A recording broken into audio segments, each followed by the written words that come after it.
Auzu billahi minash shaitanir rajim. Bismillahir rahmanir rahim. Assalatu wassalamu ala Muhammadin wa alihi tayyibin wa tahirin. Rabbi shrah li sadri wa yassir li amri wa hlul uqdatam min lisani yafqahu qawli. Rabbi zidni ilman. So assalamu alaikum everyone. Continuing with our topic of looking to the Quran to mend our relationships. The title for today's reflection is Make Peace Between Your Brothers. And this comes from verse 10 of chapter 49, which is Surah Al-Hujurat.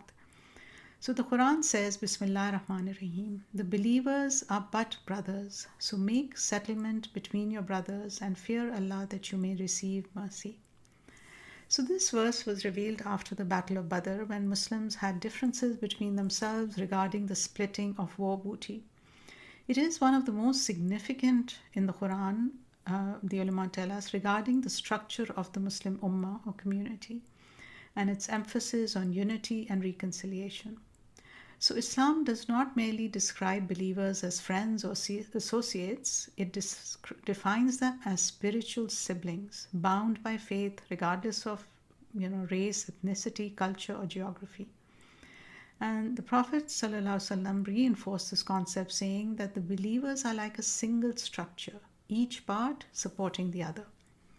So just as a family thrives when its members avoid grudges and resentment, and the Muslim community similarly flourishes when we resolve dispute, build bridges of understanding and foster peace. Differences amongst people are inevitable, but the bond of faith demands that we do not let them escalate into division or hostility. So conflict resolution, according to this verse, is an act of worship.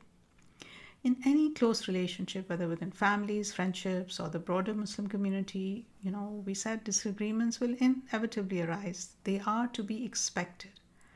But the Quran does not ask us just to manage our own disagreements and disputes. It's calling for us to be peacemakers for others. Settle disputes between your brothers. This is so important that in Islamic communities in the past, resources from the public treasury could be used to settle dispute amongst the ummah. When conflicts arise within our community or groups that we know, it is so easy to take sides, to gossip, or to ignore the issue altogether. We all suffer from this idea in this day and age, minding our own business, right? But Islam teaches us that an active role in reconciliation is actually an act of devotion. So Imam Ali salam, beautifully emphasized this in his final will. He said, I have heard your grandfather, he was talking to his children, the Prophet of Allah say, to reconcile differences between people is better than much recommended acts of worship.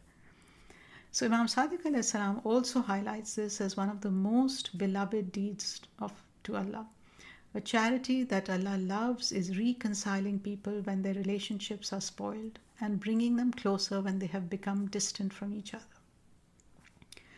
So, belonging and social connection, we know, are fundamental human needs, right? When people feel disconnected or in conflict with their close relationships, they experience higher stress, loneliness, and even physical health decline. So Islam's emphasis on brotherhood and sisterhood is more than a social ideal. It is a spiritual and emotional necessity for well-being. Harmony between fellow believers makes life's journey so much sweeter, it fosters companionship, and it provides strength during hardship. So how can we live by this verse?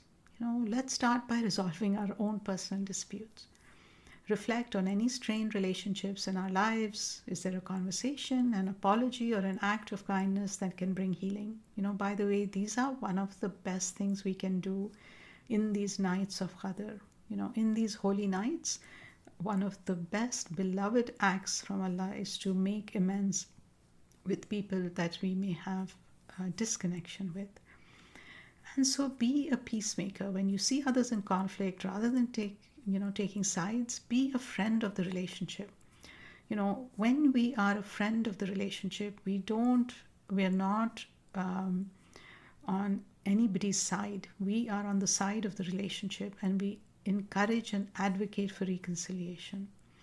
And of course, in order to do that, we need to feel the pain of the ummah. When we hear about suffering across the world, Do we turn away, or do we feel connected to our brothers and sisters? How can we extend help through prayers, through charity and advocacy, even if they may be in different parts of the world? And we can seek to actively promote, understanding, because we do have a diverse ummah, and differences in culture and background and perspective are natural. So can we begin to, strive to understand, rather than to judge people? And so let this verse remind us that we are connected by faith to the ummah of believers across the globe. Let us wish for them what we wish for ourselves, and work towards fostering understanding, healing wounds, and strengthening our community, inshallah.